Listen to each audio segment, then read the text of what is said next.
One day, I was going through the dating app Bumble looking at some of my matches. One guy, who I'll call Jake, was particularly attractive, so I decided to message him back. We shared some friendly conversation, and he eventually asked if it would be okay if I gave him my Snapchat.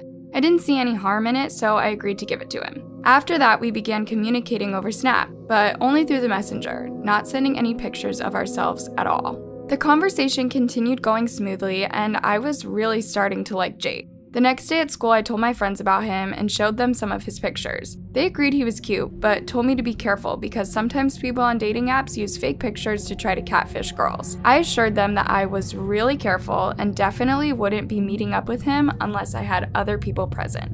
During school, I noticed I had gotten a couple of new messages from Jake, but I was so busy with classes and schoolwork that I didn't have time to get back to him right away. After school, a few of my friends and I decided to go out to ice cream to celebrate us all having gotten good grades on a recent test. While we were waiting for our ice cream to be ready, I clicked open my Snapchat to see what Jake had messaged me. I was taken aback to see that his most recent message accused me of having time to go get ice cream, but not enough time to message him back. I was confused, wondering how he could possibly know where I was.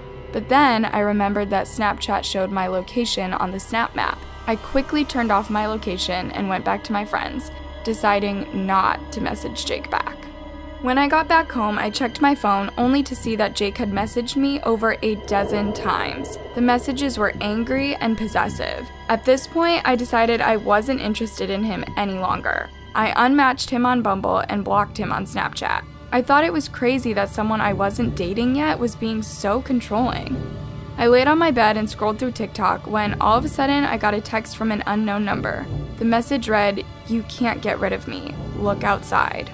Feeling confused, I got up and looked out my bedroom window. Standing in my yard below and looking up at me was a man in a black hoodie. He looked way older than I was and nothing like the boy from the profile. I immediately knew that I had been catfished and realized that the man must have gotten my address from Snapchat before I turned my location off. I immediately told my parents, who were very concerned, and called 911. Police got to our house and searched the area, but the man had already left at that point. Luckily, they were able to track him by using the phone number he called from. They identified him as a registered child predator. I got a restraining order against him, but I'm still terrified knowing that he's still out there. Every day, right before dusk, I usually take my dog for a walk on a path not far from my neighborhood. One night, I was taking the same path as usual when I got a notification on my phone. Someone had added me as a friend on Snapchat and sent me a new snap. I didn't recognize the username, but I figured it was just someone from school, so I added them back and opened up the snap they sent me. It was a picture of me walking, taken from behind. It was clearly from that night. It looked like whoever had taken the picture snapped it while hiding in some shrubbery. I was totally creeped out and decided to cut the walk short. I quickly turned around to make my way towards home, checking over my shoulder over and over as I walked. I had only been walking a few minutes when I saw a figure in dark clothes walking behind me, a short distance back. I tried not to panic and reminded myself that it was probably just someone else out on a walk. I decided to test and see what would happen if I stopped walking. I paused briefly and pretended to tie my shoe. When I glanced back, the figure had also stopped walking, as if he wanted to leave some space between us. At this point, I was starting to get more concerned, so I started walking quicker. As I glanced back, I noticed that the figure had picked up his pace as well, as if to keep up with me. After realizing I could be in actual danger, I decided to sprint back to my house. When I got there, I quickly went inside and locked the door behind me. I didn't tell my parents about the incident or call the police. I know it sounds crazy, but a big part of me felt like it was probably just someone at school messing with me. There were a lot of people that like to play pranks, and that was probably all this was. I decided to just shrug it off and forget about it. The next day I went to school and everything went smoothly. I didn't receive any more weird Snapchats. After my last period, I decided to stop by a local coffee shop and treat myself to an iced coffee. After checking out, I walked the short distance back to my house. When I got home, I went up to my bedroom and laid my backpack down before pulling out my cell phone from my back pocket. My heart began beating faster when I realized I had gotten another Snapchat from the stranger. I clicked on it and was shocked to see it was another photo of me. This time, I was standing in line at the coffee shop. You could only see the back of me, and the photo appeared to have been taken by someone outside the window of the coffee shop. I was clearly completely unaware that anyone was taking my picture. Now I was starting to feel super creeped out.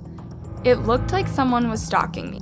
How else would they know I would be going to the coffee shop at that particular time? I felt squeamish at the thought of someone following me around, watching my every move. I decided that it was time to tell my parents. They were going to be at work for another few hours, but as soon as they got home, I would show them the picture, which I screenshotted for proof. I went downstairs to make myself some popcorn for a snack and then carried it back up to my room to do my homework. When I got back to my room, I heard a vibration and my stomach sank. I was hoping for it to be a message from anyone but the stranger. Sadly, I saw his username pop up on the screen. I clicked on the message and my blood ran cold. It was a picture of me in my kitchen making popcorn. The stranger was inside the house. I jumped up and raced to the door and locked it. Then I checked in my closet and under my bed to be sure I was totally alone.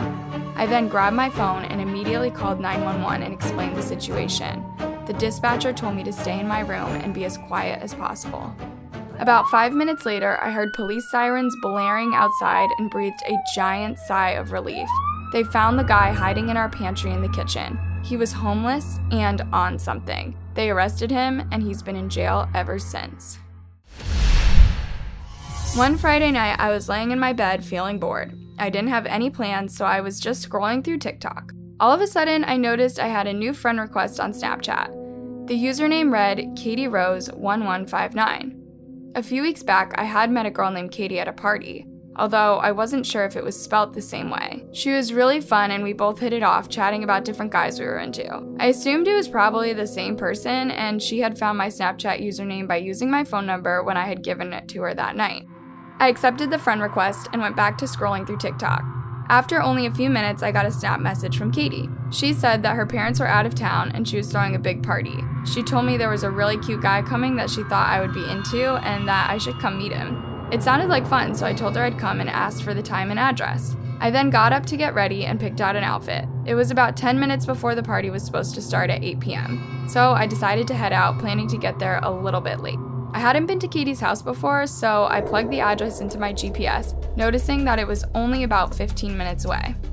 I headed off and found the house easily. It wasn't in a neighborhood, but more of an isolated area. I expected to see lots of cars out front and people walking around in and out of the house, but things looked pretty quiet. I decided to call Katie on the phone just to make sure I had the right house. I was dialing the number when a face appeared in the window of the house staring back at me. I had a sick feeling in my stomach. The phone rang a couple of times and Katie answered the phone.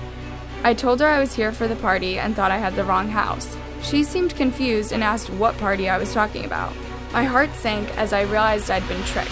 I hung up the phone and restarted my car. I then backed out of the driveway and took off back towards home as quickly as I could. I told my parents what happened and they called the cops. The cops ended up searching the house at the address I had been given, but said the house had been on the market for months and no one was living there.